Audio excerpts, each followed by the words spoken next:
ಹುಬ್ಬಳ್ಳಿಯ ಇಂಡಸ್ಟ್ರಿಯಲ್ ಏರಿಯಾದಲ್ಲಿ ಕಳ್ಳರ ಹಾವಳಿ. ಸಿಸಿಟಿವಿಯಲ್ಲಿ ದೃಶ್ಯಗಳು ದಾಖಲು. ಹುಬ್ಬಳ್ಳಿ ನಗರದ ಇಂಡಸ್ಟ್ರಿಯಲ್ ಏರಿಯಾ ವ್ಯಾಪ್ತಿಯ ಶ್ರೇಯಾನಗರ ಗೋಕುಲ್ ರಸ್ತೆಯ ಸುತ್ತಮುತ್ತಲಿನ ಪ್ರದೇಶದಲ್ಲಿ ಕಳೆದ 2 ದಿನಗಳಿಂದ ಕಳ್ಳರ ಹಾವಳಿ ಹೆಚ್ಚಾಗಿದೆ.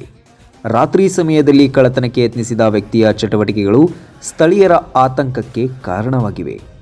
ಕಳ್ಳತನಕ್ಕೆ ಯತ್ನಿಸಿದ ವ್ಯಕ್ತಿ ಪರಾರಿಯಾಗುತ್ತಿರುವ ದೃಶ್ಯಗಳು ಸಿಸಿಟಿವಿ ಕ್ಯಾಮೆರಾದಲ್ಲಿ ಸದ್ಯ ಲಭ್ಯವಾಗಿದ್ದು, ಅವುಗಳನ್ನು ಸ್ಪಷ್ಟವಾಗಿ ವ್ಯಕ್ತಿಯ ಚಲನವಲನಗಳು ದಾಖಲಾಗಿವೆ. ಈ ದೃಶ್ಯಗಳು ಈಗಾಗಲೇ ಪೊಲೀಸರ ಗಮನಕ್ಕೆ ತರಲಾಗಿದ್ದು, ತನಿಖೆ ಮುಂದುವರಿಯಲಿದೆ.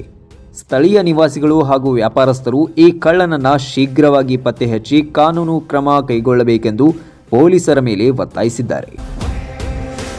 ಈ ಘಟನೆಯಿಂದಾಗಿ ಪ್ರದೇಶದಲ್ಲಿ ಭದ್ರತೆ ಕುರಿತು ಆತಂಕ ಮೂಡಿದ್ದು, ಹೆಚ್ಚುವರಿ ಪೊಲೀಸ್ ಗಸ್ತು ನಡೆಸುವಂತೆ ಸಾರ್ವಜನಿಕರು ಮನವಿ ಮಾಡಿದ್ದಾರೆ. Bureau report, Kannada Janashree news, Hubballi.